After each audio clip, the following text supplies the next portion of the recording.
If you have a Bible, open up to Matthew chapter 19. Matthew chapter 19. We're going to look at that in just a second. So one thing I know that I'm not liked for here at New Albany is the fact that I'm an Alabama fan. I know that gets on a lot of people's nerves and people don't like me talking about it. And I'm not a very obnoxious football fan. But I know a couple weeks ago I wore an Alabama shirt making the video, and I got several texts. People didn't like that, and people don't like it when I talk about him and using it as an illustration. But I'm going to talk about Alabama football today as an illustration, and all of you can just get over it. But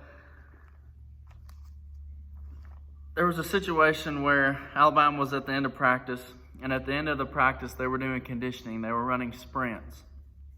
And if you think about it, at the end of practice, say you had to line up and you had to run sprints, and that's all your coach tells you, is, you're just blowing the whistle and you're just having to run, and you're having to run, and you're having to run. It can be miserable to not know how many you have to run. It really can. Not knowing when the end is going to be there, because, you want to give everything that you have, but you don't want to wear yourself out because you don't know how long you're going to have to do it. Or you can be in a situation where you're told exactly how many you have to do, and you make sure you plan it out to where at the very end you can give everything that you have. So in this video, they finish their last sprint, and they get done, and Nick Saban brings them together, and they get on a knee at the end of practice, and he's kind of wondering, why is it that all of you ran harder on that last one than you did on the ones before? Shouldn't that be at the point where you're super tired and you can't go no more because you've given everything you have up to that point? He said it's really easy, to give it all when you're told you have to give it all on that very last one, when you know when it's done. But you can fall into the trap of not giving it everything that you have all the way up to it. But when he got done with this, he asked them the question. He said, what's holding you back? He said, what's holding you back from giving everything that you have all the time? Whether, no matter what it was they were doing. He said, what is it that's keeping you from giving everything that you have all the time? And I want to ask that question. When you think about your spiritual life, what is the one thing that's holding you back? What is that one thing that's keeping you from being the faithful Christian you need to be, from serving God, from being good to others, loving God with everything that you have, loving people as yourself, and doing the deeds that are commanded of us as Christians? What is the thing that's holding you back from doing those? If you have your Bible, you can open up to Matthew chapter 19. Matthew 19, verse 16. We're going to look at a story that's probably very familiar, that most of you are probably familiar with. And a story I know I've heard multiple times, but I want to look at it because this is a situation where someone has been met with a test or a trial. And if you've watched our past Wednesday night devotionals, that's what we've been looking at. Is we've been looking at different people who have gone through tough situations and see how they've either handled it in the wrong way or handled it in the right way. The first one we looked at was Thomas, and he's known for doubting Thomas because his first instinct was to doubt. And that can be our first instinct whenever we go through something that's not very easy. Our first instinct can be to doubt God, doubt who He is, and doubt His love. We have to make sure that's not our first instinct. The next group, we actually looked at a group of people last week, the apostles, when they were brought in, they were beaten for talking and told not to talk about Jesus anymore. And we talked about, how did they get through that? They literally were beaten for Jesus. And it was all about how they looked at it. They were honored to get beaten for Jesus' name. When you think about difficult things that you go through, it's about how you looked at them. It's about how you view them in order for you to get through them and to handle them. And today what we're going to look at is someone that he had one thing holding him back. And I think it's that we can all connect with this, that there's one thing holding you back. If you had to write down what's the one thing that might be able to keep you from getting into heaven, a lot of us could probably write one thing. And if you're like me, a lot of times you could write more than one thing. But there's one specific thing that you struggle with, that is the worst, that's at the top, that keeps you from doing what you need to do. So let's look at this story of the rich young man. Matthew 19, verse 16, it says, And behold, a man came up to him, saying, Teacher, what good deed must I do to have eternal life? And he said to him, Why do you ask me about what is good? There is only one who is good. If you would enter life, keep the commandments.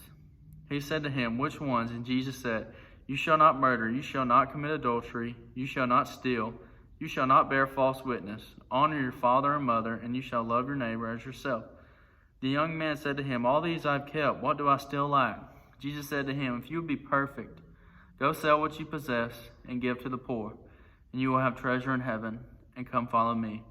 When the young man heard this, he went away sorrowful, for he had great possessions.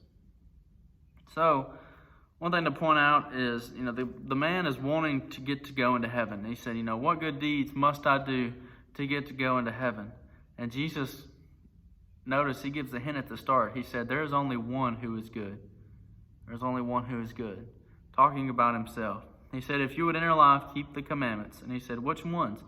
And he said, "You shall not murder, you shall not commit adultery, you shall not steal, you shall not bear false witness, honor your father and mother, and you shall love your neighbor as yourself." Like, these are all things we're supposed to do as Christians. And probably all of us, can say we've done these things. We can check off all these things. And the young man, "All these things I've kept, what do I still lack?" And Jesus said to him, "If you would be perfect." That's the key phrase for this story. He said, "If you would be perfect, go sell what you possess and give to the poor, and you will have treasures in heaven, and come, follow me." When the young man heard this, he went away sorrowful, for he had great possessions. So what Jesus did was he knew the one thing that would keep the man from wanting to go into heaven. And what the man didn't realize is that he had all these great possessions on earth, but if he would have just given all of them up, he would have had even better possessions in heaven. That's something that's hard for us to realize, because we don't see heaven, we don't know what's there for us, and we just have to hope for it. And what's here on earth is right now, and it's so easy to want these things that are here right now, but they're not even going to compare to what's going to come later.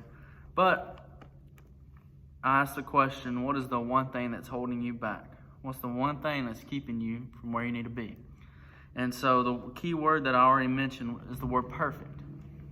If I asked you, what keeps you from being perfect as a Christian? What keeps you from being perfect? A lot of people, might fall into the trap of feeling like they are perfect in a lot of different ways. But if you're like me, I know for a fact that I'm not perfect. Doing these different Wednesday night devotionals and having to speak on Sunday morning live, and then I can go listen to it later, is I've really started to see all the flaws I have as a speaker.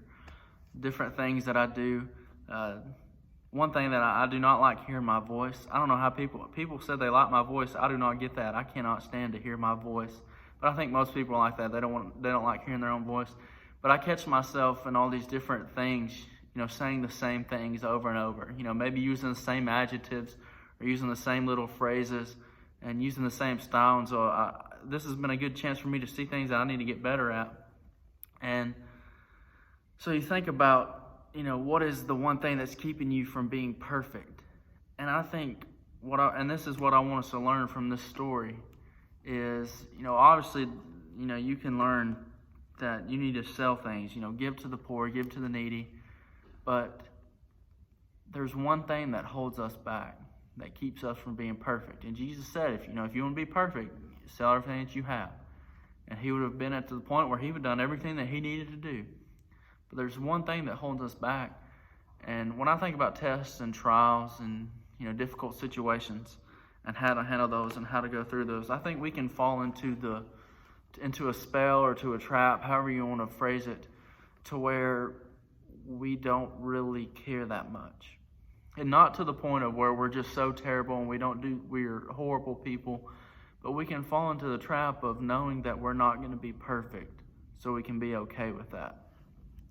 As Christians, in Romans, we're told, Romans 3:23, "For all sin and fall short of the glory of God." The Bible tells us multiple times, and there's no one that's perfect except Jesus. And Jesus said himself, there's just one there's just one that deserves it before he told the man what he needed to do. And Jesus is the only one that's going to live on this earth and be perfect. But I think that's a crutch for a lot of us, because it keeps us from really pushing as hard as we need to push.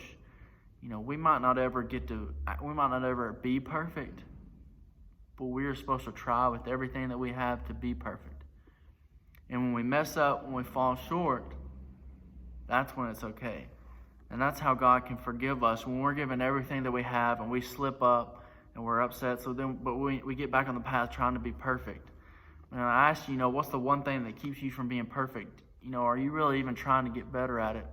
Are you willing to give it up? Are you willing to move on from it? Are you willing to, get better at it, to be perfect?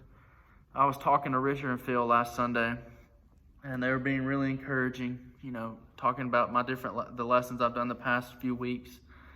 And, they've talked about how, they can tell each time, I get a little better and a little better. And Richard said something to me that has stuck with me. He said, you're continuing to raise the bar. He said, but hopefully you never think that you've raised it high enough. And I thought about that.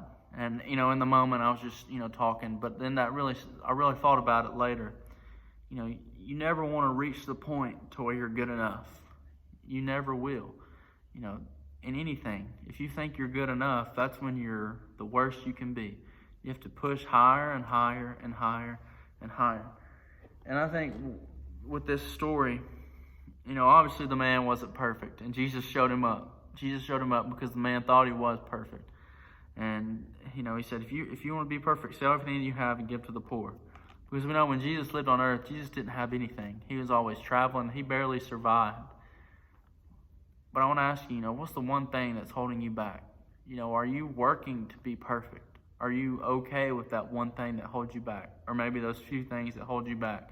You just kind of brush them off to the side, or do you actually care about them? So when I ask you, what's the one thing that holds you back? Are you actually caring for it and working for it? Or is it just something that really doesn't matter?